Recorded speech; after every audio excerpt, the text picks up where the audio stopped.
Hello and welcome, it's Howard from Bali Beginnings, and today we're discussing why it's so important not to have your phone and to have limited access to tech time while you're here. So let's start off, as we've discussed in another video. For a start, we do this because there's great therapeutic value. We're not doing this to be pains in the ass. We're not doing this on any power trip. In fact, it makes our lives harder. We do this purely because the experienced team who have worked in rehabs all across the world, and several of us have been to rehabs, have found out without question, this gives much better results. So with that said, let's start with the first point, the big point, avoiding distractions. Let me set an example. So you're just about to go into an education session or perhaps a one-to-one with one of our psychologists, one of the counselors, and you get an email from work, or you get a text message from the mother of your children who you don't have a good relationship with. Are you going to spend the education session thinking and focusing on the education, or are you going to spend it worrying about that work problem? Being resentful and angry about what the mother of your children says, or father, this is just an example. Even if there's a 5% chance you don't focus on the things you need to focus to change your life, then that's 5% we don't want to take for your benefit. It takes a lot of sacrifice to come here, a lot of time commitment, a lot of financial commitment. Do you really want to shortchange yourself by risking being distracted between some of the life-changing things you're going to do in here? Obviously, no one can focus all the time. That's not a realistic expectation. But we want people to be as focused as they can be, and removing distractions is a fantastic tool to get that. Connection. So obviously not having your device fosters a deeper connection with the people you're in here with. We build some amazing connections and amazing friendships or support with the people you're in rehab with, and it's an unlikely bunch usually, the type of people you wouldn't necessarily hang around with. But that connection is fostered partly by not having your device. We find rehabs where people have all their devices all the time. Guess what? They tend to isolate a lot more in their room, doom scrolling, not doing any of the work that they're meant to be doing, and not connecting with each other. And actually,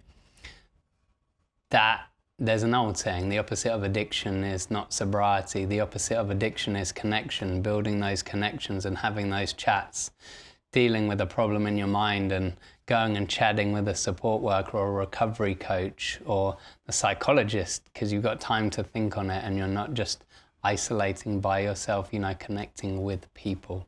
So important, and we find that as one of the biggest weaknesses of rehabs, where people have their devices all the time. 3, encourages reflection. So this is interestingly, I was chatting with another counsellor about one of the benefits of counselling in rehab.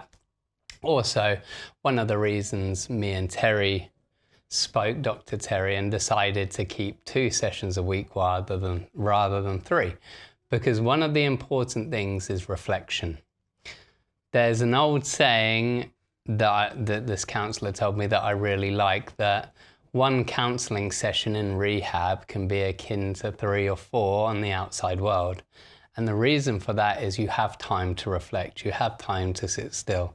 Normally when you do a counselling session on the outside world, say you do it in person, as soon as you leave the door, it's like, all right, I've got to go back. I've got to get a bus. I've got to jump in the car. I've got to cook the kids' dinner. Got to answer that email, blah, blah, blah, blah. Gotta.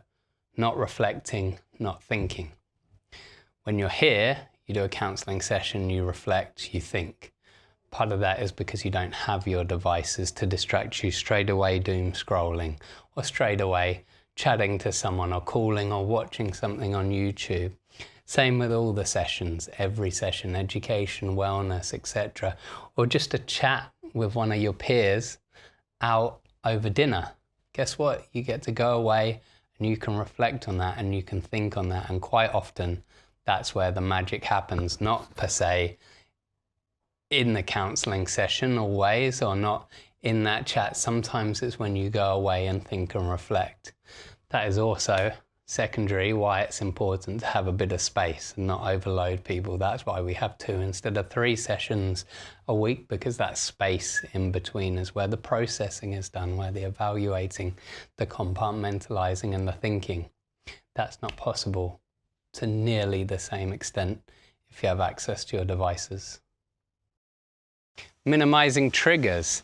So this is kind of ties into emotions and a number of things. Actually, having your devices can be really triggering. Quite often people come to us and a lot of things in their life aren't going well. Perhaps your relationship, perhaps work. There can be a lot of problems, maybe not paid rent for a while, or all sorts of things can be going on in people's lives. And having that disconnection from a lot of those triggers, that disconnection from a lot of life, just is so useful while people can work on themselves and work on the inside. So they don't have to worry about so much of the external for most of the day, and focus on what you need to focus on. And finally, just to wrap this up, this is temporary, not permanent. You're here for 28 days. It isn't a lifetime. I don't know how long you've been alive, but what is 28 days in the grand scheme of things? We want people who are committed. We want people who want to change. It's partly why we have such good success rates, because we're quite exclusive. We take people who want to do the work. You know, we don't just take anyone and their money. I'm afraid if you think you can just buy your way out of recovery, as you know, one of the guys we work with, Thomas, found out, you can't buy recovery. It takes effort, commitment, sacrifice for a small period, and guess what? You get the rest of your life. So please, we want you to change. We want you to get what you need to get out of this. We want you to have a happy life. That comes from sacrifice. It's only temporary, it's not permanent. So please, show up for you.